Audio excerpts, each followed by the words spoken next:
Et nous revoilà de retour, mesdames et messieurs, pour tout de suite entamer notre partie débat qui va concerner le Covid-19 et ses implications sur le mood, en quelque sorte, et sur, bien entendu, l'économie qui affecte certainement l'état d'esprit.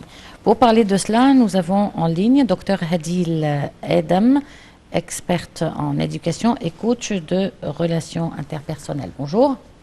Bonjour. Bonne Alors, année d'abord. tout d'abord, bonne année, exactement, bonne année également.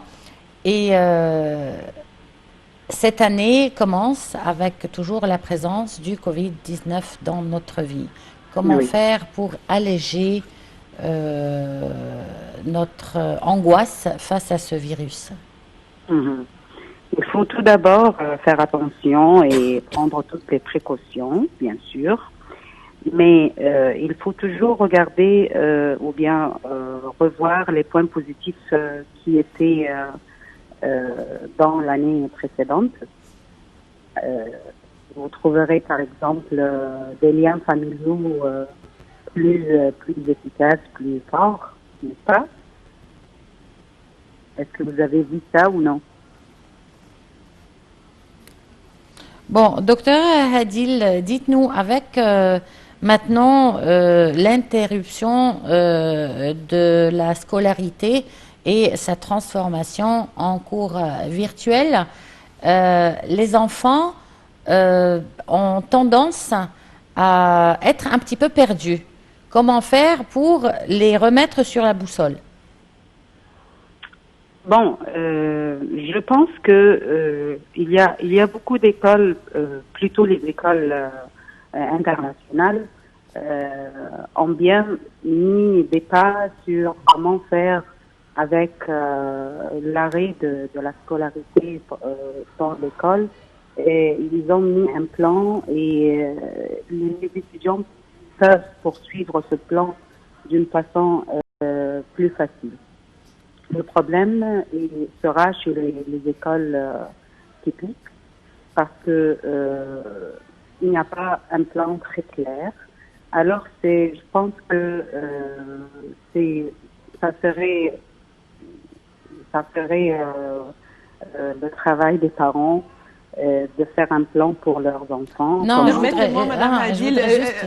voilà, justement, je pense que c'est hein, le contraire parce que mhm, il y a le ministère de l'Éducation mhm. nationale qui a insisté à plusieurs reprises depuis le début de l'année que voilà, il y a les plateformes, les alternatives justement pour que chaque élève puisse justement avoir accès à l'information. Il y a aussi le ministre de l'Éducation qui a précisé avant justement avant l'interruption des cours en présentiel, que voilà, il y avait la possibilité pour les parents et ou bien d'aller à l'école ou bien d'avoir justement le choix d'avoir accès à l'enseignement à distance. C'est-à-dire que les leçons, les cours ont été bien préparés et mis en ligne. Est-ce que c'est correct, Nelmine? Parce que Tout à voilà, fait. En fait, ça a commencé en mars dernier, l'année dernière, si vous vous rappelez, pour le deuxième trimestre où la scolarité a été interrompue. Et par la bonne surprise à tous, le ministère de l'Éducation était très bien préparé à cette interruption et il a pu arriver aux enfants de 55 000 écoles et cela continue cette année avec les chaînes des programmes éducatifs. Donc le problème, c'est pas l'accès aux ressources pédagogiques parce que l'accès, comme vous l'avez dit, les écoles internationales, mais aussi les écoles publiques.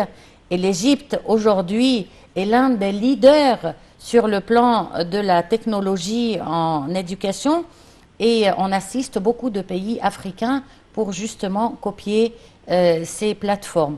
Mais ce Oui, n'était pas bien ma sûr. question. Les Euh, plateformes étaient bien faites, étaient bien mises, mais je parlais moi du plan de comment accéder et dans quel temps et préciser le temps.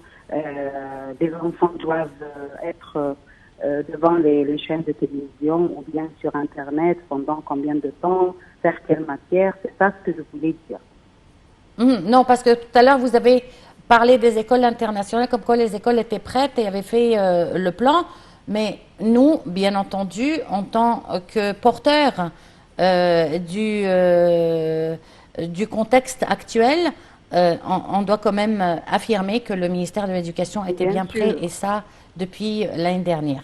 Donc je repose ma question autrement. Ma question, c'est que les enfants, bien qu'ils aient accès aux ressources pédagogiques, ils sont un petit peu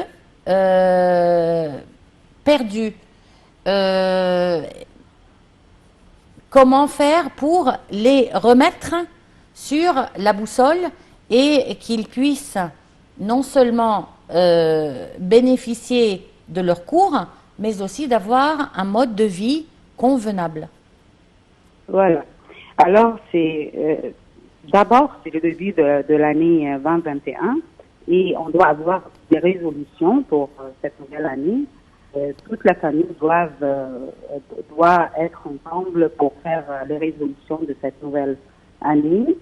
Et on doit faire de tout et on doit prendre des décisions de ne pas, par exemple, de manger d'une façon saine, de faire du sport, d'étudier par exemple 2 heures le matin, 2 heures le soir, de faire des résolutions ou un plan de cette façon-là.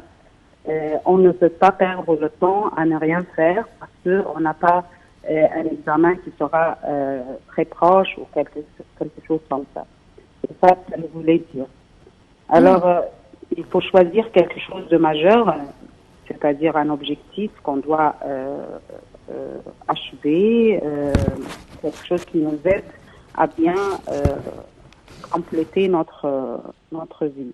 Ça, c'est pour toute la famille, pas seulement pour les enfants. Très bien. Si l'Égypte est un pays qui n'a pas imposé un confinement, les appelle certainement à la population à ne pas agir normalement, c'est-à-dire ne pas sortir si ce n'est pas nécessaire. Certainement, oui. Si on est forcé d'aller au travail, et ça c'est une nécessité, sinon vaut mieux rester à la maison. Mais il pourrait y avoir un certain climat, une ambiance comme ça de frustration imposée par cette pandémie. Comment justement dépasser ou surmonter cette frustration qui pourrait avoir chez les uns et les autres certainement, et qui est liée certainement à cette pandémie, c'est-à-dire chaque jour on entend parler de quelqu'un qui nous a quittés, des malades certainement, surtout les malades, même si ça peut ne pas être sérieux chez tout le monde certainement, on peut en guérir, la plupart guérissent certainement, mais là comment faire pour garder un esprit quand même assez positif? Oui. C'est vrai que le cas est vraiment sérieux et on doit prendre au sérieux le cas. On ne doit pas sortir si on n'a pas besoin. Il faut prendre toutes les précautions, c'est vrai. Mais en même temps, il faut être positif et si on a beaucoup de choses à faire en famille, on a beaucoup de choses à faire sans se rendre avec les amis, par exemple. Il faut penser à tout ce qu'on peut faire, à tout ce qu'on a pu faire l'année dernière. Ça continue, c'est la vie, mais on ne doit pas être faible et penser d'une manière négative. Alors il faut penser à ce qu'on peut faire. Qu'est-ce qu'on peut faire? On peut faire du sport à la maison, on peut faire des activités à la maison pour les enfants, même pour les adultes, on peut faire des repas ensemble. Il y a des tas de choses qu'on peut faire pour en sortir de l'état des émotions négatives qu'on peut sentir. Très bien, avoir une alimentation bien équilibrée, faire du sport, c'est le plus important. Et là, parce que le temps presse, il faut se quitter. Donc, on vous remercie infiniment. Dr Hadil Adam, vous êtes experte en éducation et coach en relations interpersonnelles. Merci beaucoup de vos précisions. Merci bien, merci bien. Donc, on arrive à la fin de cette édition de Bonjour l'Égypte. On vous remercie de l'avoir suivi et on se retrouve demain avec une nouvelle équipe pour une nouvelle édition de Bonjour l'Égypte.